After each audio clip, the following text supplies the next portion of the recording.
Hello friends, welcome to my channel. இன்னும் நம்ம சேனலை சப்ஸ்கிரைப் பண்ணாமல் பார்க்குறீங்கன்னா சப்ஸ்கிரைப் பட்டனை ப்ரெஸ் பண்ணிவிட்டு தொடர்ந்து வீடியோவை பாருங்கள்.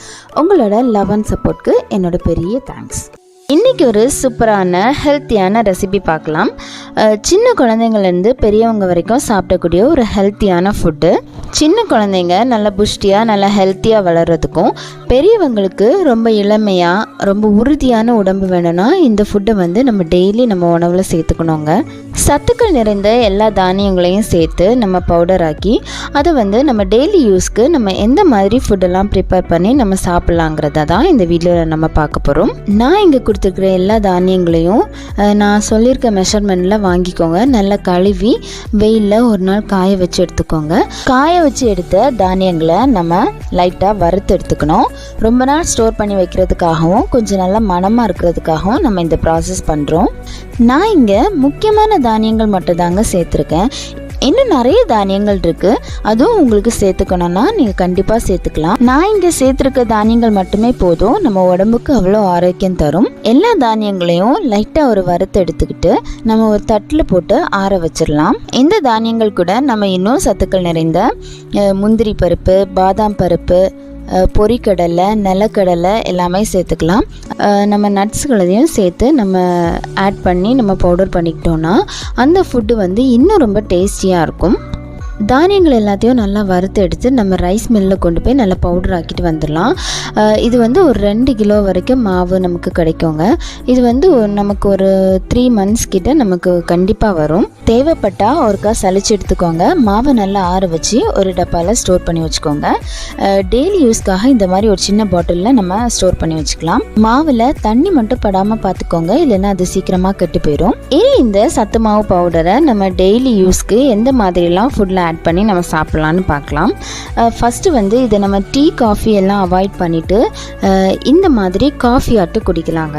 அதுக்கு பாலை நல்லா கொதிக்க வச்சுட்டு ஒரு 2 டேபிள் ஸ்பூன் எடுத்து நம்ம தண்ணியில் நல்லா கலக்கி எடுத்துட்டு கொதிக்கிற பாலில் சேர்த்து கொஞ்சம் நேரம் ஒரு 10 minutes நம்ம கொதிக்க வச்சு கருப்பட்டி இல்லைன்னா சர்க்கரை சேர்த்து மார்னிங் ஒரு ஹெல்த்தி ட்ரிங்க் மாதிரி குடிக்கலாங்க.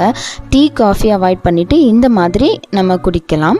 அது ரொம்ப ஆரோக்கியமாக இருக்கும். டெய்லி இந்த மாதிரி கூட குடிக்கலாம். உங்களுக்கு இந்த மாதிரி பிடிக்கலைன்னா நம்ம பிரேக்ஃபாஸ்ட்டாக கூட செய்யலாம். இது நம்ம பாலெல்லாம் சேர்க்காம கொஞ்சம் கட்டியாக களி மாதிரி நம்ம சாப்பிட்லாம். ஒரு 1/4 கப்பு கிட்ட மாவு எடுத்துக்கோங்க. அதை நல்லா தண்ணியில் கரைச்சிட்டு நம்ம சிம்மில் வச்சு ரொம்ப நல்லா கைவிடாமல் கிளறிட்டே இருக்கணும், இல்லைனா கட்டி பிடிச்சிரும். ஸோ கைவிடாமல் கிளறிட்டு அதுக்கப்புறமா கருப்பட்டி தண்ணியும் அதில் ஆட் பண்ணி கொஞ்சமாக ஒரு ஏலக்காவையும் தட்டி போட்டுக்கோங்க. ரொம்ப மணமாக டேஸ்ட்டாக இருக்கும். இது களி மாதிரி நல்லா கட்டியாக்கி குடிக்கலாம்.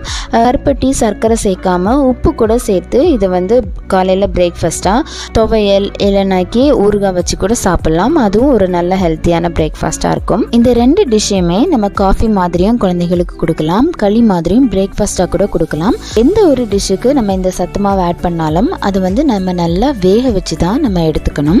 நம்ம பிரேக்ஃபாஸ்ட்காக புட்டு செய்வோம் இல்லையா, அந்த புட்டு மாவு கூட நம்ம இந்த பாதிக்கு பாதி இந்த சத்து மாவையும் கலந்து புட்டு செய்யலாம். இந்த புட்டு அவ்வளோ டேஸ்ட்டாக இருந்துச்சுங்க. சிறுபயிறு வச்சு பழமும் வச்சு சாப்பிடும்போது அவ்வளோ டேஸ்ட்டாக இருந்துச்சு. நீங்களும் கண்டிப்பாக இதை ட்ரை பண்ணி பாருங்கள்.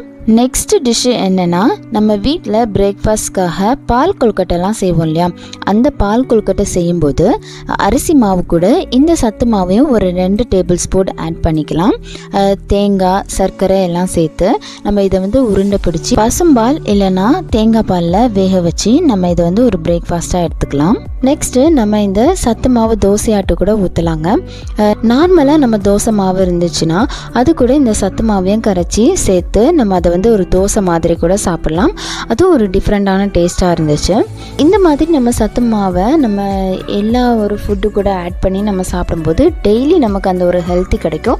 நமக்கு டிஃப்ரெண்ட்டாக வெரைட்டியாக சாப்பிட்ட மாதிரி ஒரு ஃபீலிங்காக இருக்கும். அதே மாதிரி பிரேக்ஃபாஸ்ட்டு டின்னருக்கு நம்ம சப்பாத்தி பூரி இல்லைன்னா ஆலு பராத்தா செய்யும்போது அந்த கோதுமை மாவு கூட இந்த சத்து மாவையும் நீங்கள் கலந்துக்கிட்டிங்கன்னா அதுவும் ஒரு டிஃப்ரெண்ட்டான டேஸ்ட்டாக இருக்குங்க. கண்டிப்பாக இதை ட்ரை பண்ணி பாருங்கள். 3/4 பங்கு கோதுமை மாவு எடுத்துக்கிட்டு ஒரு 1/4 பங்கு மட்டும் நம்ம இந்த சத்து மாவை ஆட் பண்ணால் போதும்.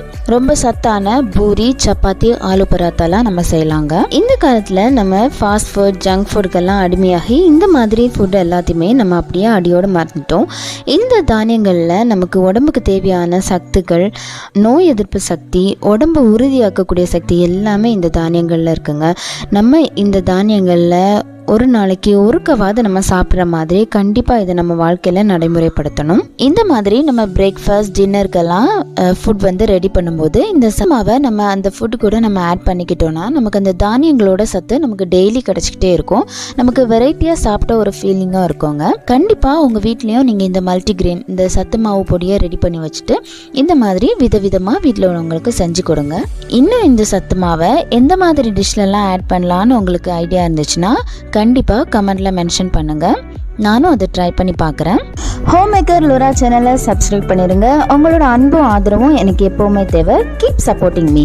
இந்த வீடியோ பிடிச்சிருந்தா மறக்காமல் லைக் பண்ணுங்கள், ஷேர் பண்ணுங்கள், கமெண்ட் பண்ணுங்கள். எனக்கு ஒரு நல்ல மோட்டிவேஷனாக இருக்கும். இன்னும் ஒரு நல்ல வீடியோவோட உங்களை மீண்டும் சந்திக்கிறேன். Tata, bye bye.